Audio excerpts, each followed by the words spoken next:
This is truly amazing to me that people build a building and it's obvious they cut a hole to level the spot, but never thought about draining the barn so when it rains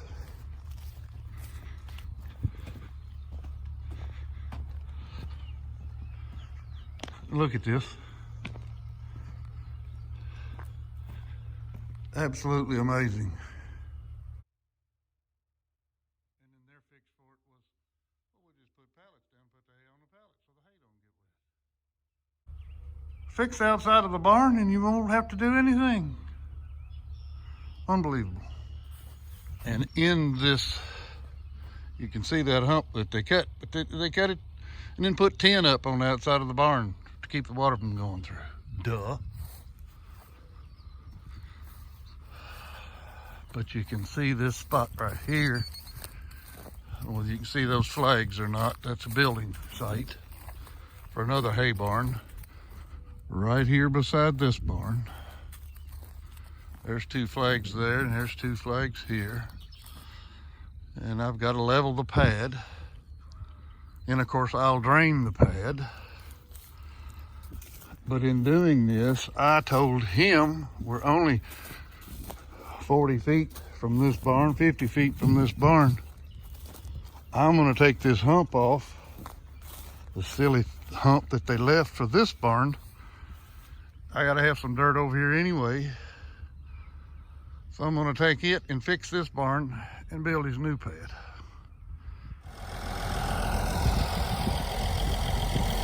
Well, started clearing some topsoil off yesterday. Rained me out, of course, as usual.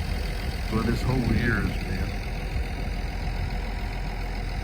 I'm gonna try to come back here and take this whole hump off out in front of this barn. And basically build a pad out of it. Most of it on the far end. Is my idea. Fix this silly thing.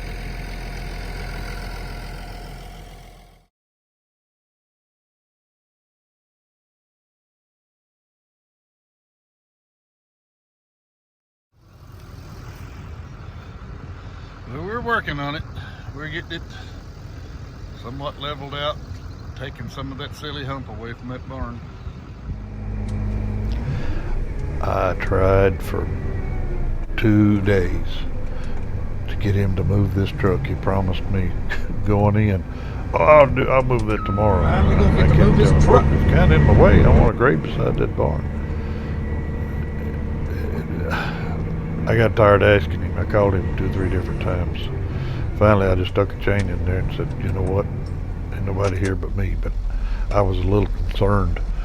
I didn't know who, it wasn't his truck. It was a friend of his. And I said, well, I'll go in there and tear this truck up and have to pay for it. So, but anyway, I hooked it, drug it out the way, and went on about my business. But it's just, he just couldn't move it for me.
Barns and put them in a hole. Unbelievable. I see it all the time. They put a little layer of gravel right in front of it so they can take care of the gravel and take the water out of the barn. It's a freaking muddy mess in here right now.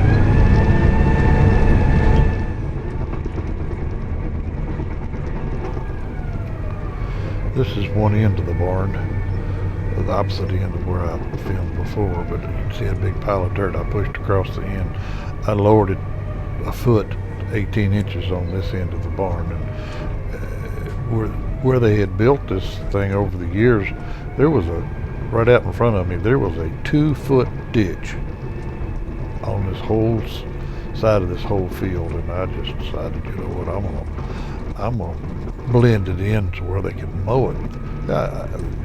I farm as well, and stuff like that. You can't mow over without grubbing and carrying on. And I don't know how they do it. They just doesn't seem to bother them. But anyway, I took all this dirt and just blended it all the way around the barn. I think it looks a lot better. And he was seeding it when I left, so it'll be in good shape.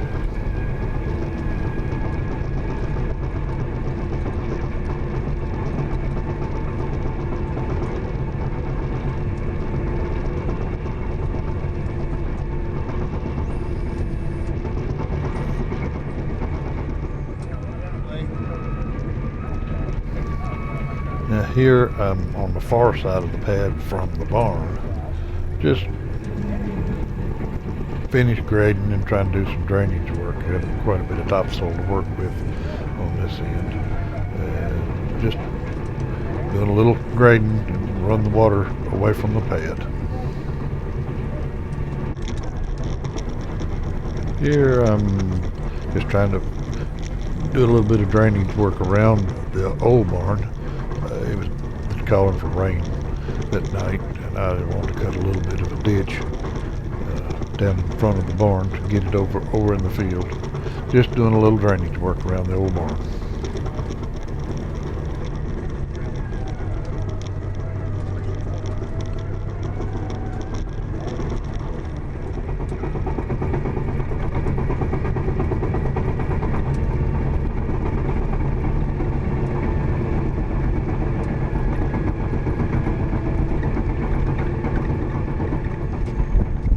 Well, here's the barn bed finished.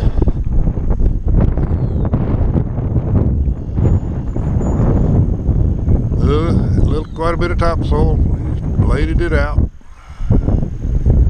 Fixed the whole area. I'm happy with it.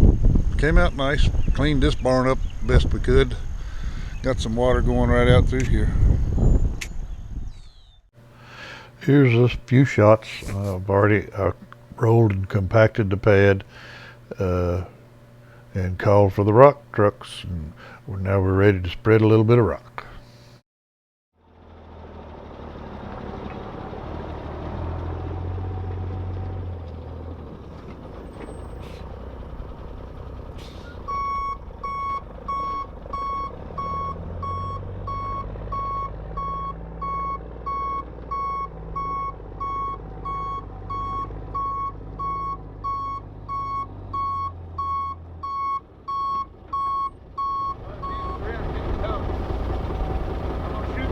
I'm going to say now, all in all, this was a good group of truck drivers. They knew what they were doing. I know most of these guys. There's a couple of them I didn't know, but they did a good job. They did a good job spreading it. And if you've ever fooled with a bunch of trucks and spreading gravel, if they don't know what they're doing, they can really work you to death to straighten up the mess. So they did a good job. All in all of them did. So I was real happy with them.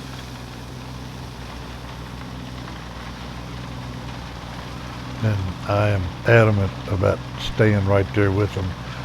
You stay right there with them and direct them and tell them what you want, and most of them will listen to you.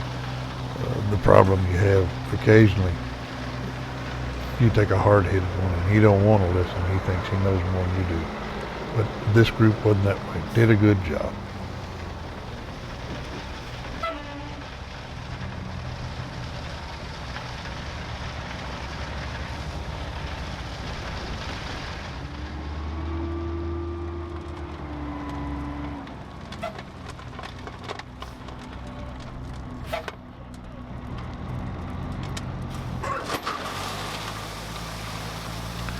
This guy, you'll notice he's driving a little faster than the other guy. They've all got their own way of doing it. I tell them how deep I want it, and they set their chains accordingly. And I'd rather have two thin layers put on than one thick one, because then that way I can control it and move it around a little bit. But anyway, they all do it a little bit different. But as long as they spread it out even, I'm okay with it.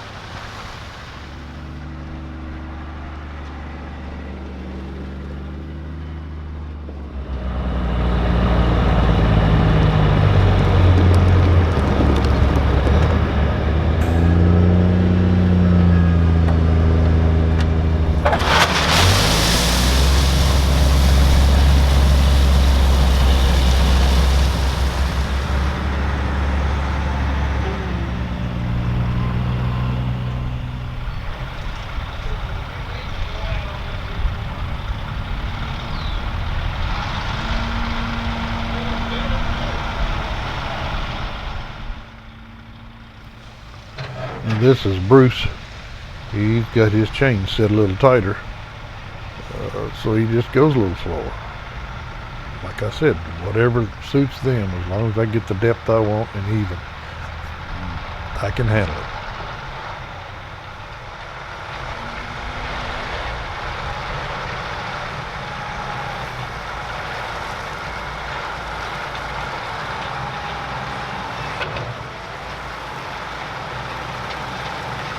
Bruce is doing a little bit of wobbling with his truck bed.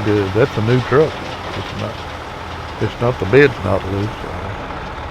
Just where they went through there and I hadn't smoothed it off yet.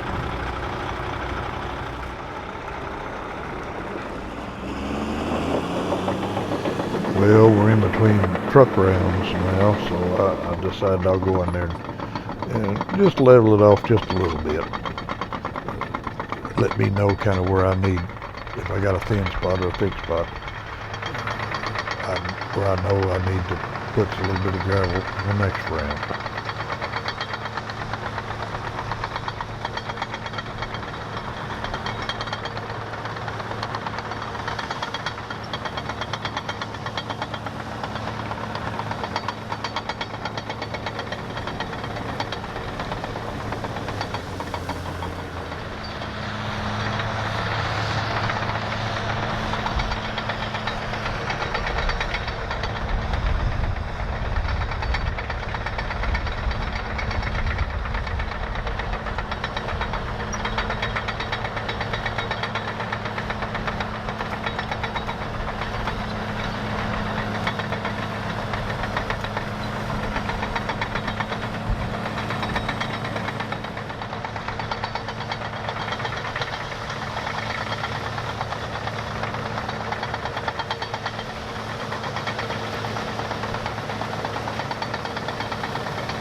Beef.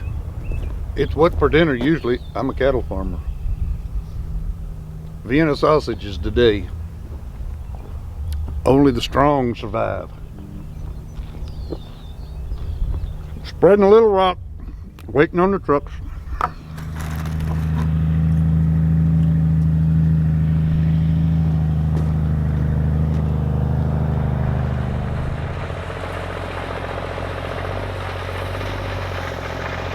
Now this old boy really had his chains pretty tight. He's driving a lot slower than all the rest of them. But there again, it doesn't matter to me how fast they drive. I'd rather do it this way than try to do it real quick and drive real fast. Anyway, after this whole deal was we put on 350 ton of rock on this pad today.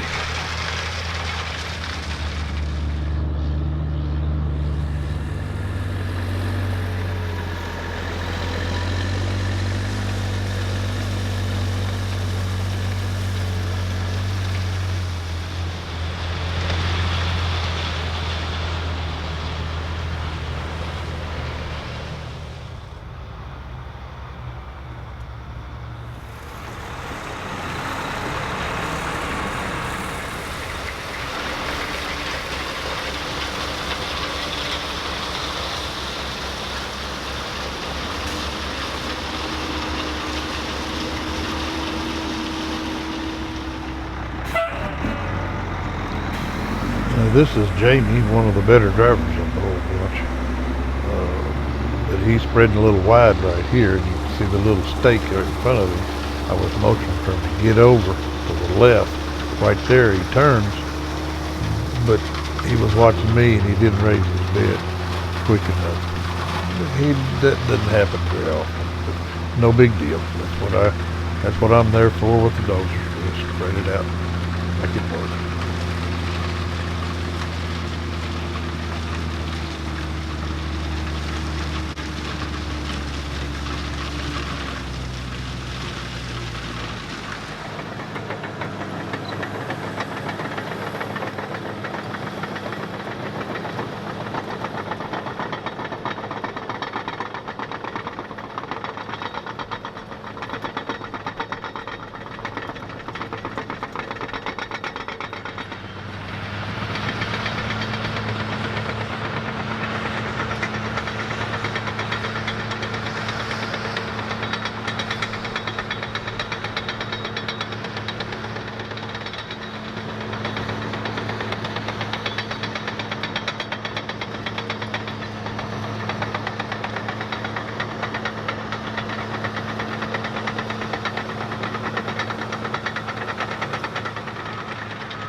Right here, I'm driving in first gear, and you can see as soon as I get past that little stake, I can bring that gravel on over. But back there where I was driving real slow, I got an orange mark where I want my gravel to be, and I was trying not to let it get past that orange mark.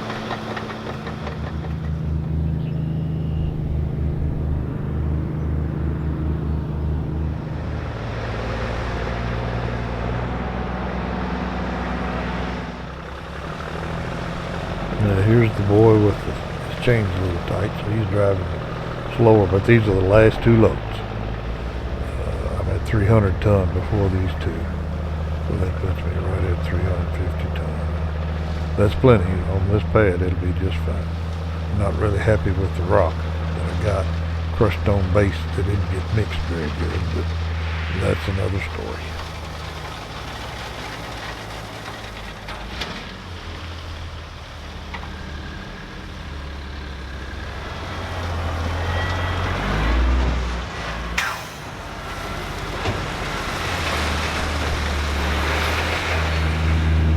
Compacted, it'll be ready to build a bar on.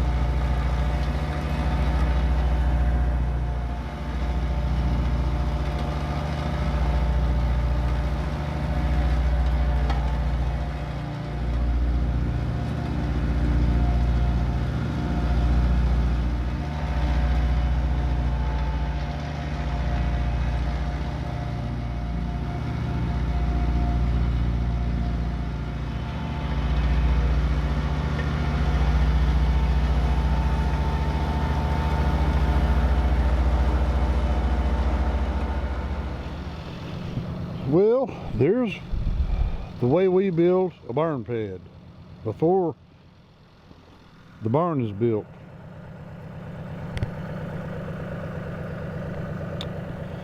This is a door coming into the barn. I'm still rolling this, by the way.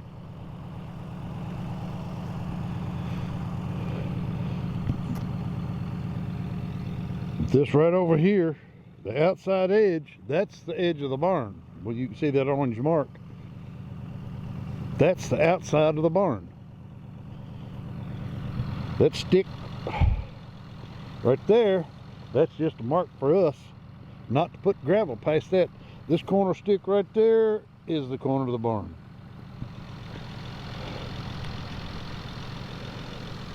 That orange mark is the corner of the barn. But the builder will come in here and drill his holes in the dirt. You don't want him drilling out here in the gravel. If we put gravel all out past this, he drills that and then it makes an absolute mess. For the builder, it makes a mess for us. Okay. There's two orange marks. The orange mark, the inside mark, that was where we're supposed to stay with our gravel. That's 2 feet.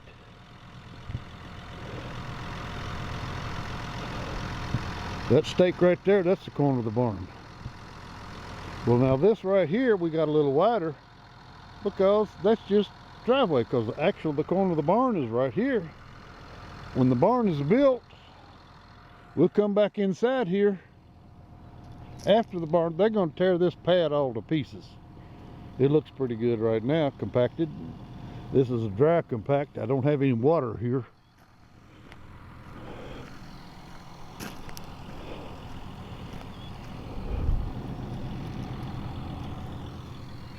"100 by 60 foot is what this barn's going to be. Here's the corner peg for the barn. Same on this side as the other side. You can see the orange mark all the way down through there. That's the barn. That's the outside of the barn.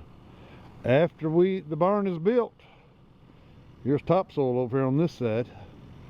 We'll have to come back, basically put a little topsoil right here on this area. But we got to give the guy room to work. There's about a 6-inch, 4, 5, 6, whatever. You know, we just come up with, get a good base in. Here's all we want. Here's the corner. There again. The left-hand stake is the barn, finished barn. The inside stake is our gravel layer. He can come in between there and he drill this end. He's going to have to drill posts because there's going to be doors on this end. The other end of this barn is going to be wide open, no doors, straight through. So that's why we did it that way. And then this way right here, he's got a 20-foot opening right in the middle. So there you go.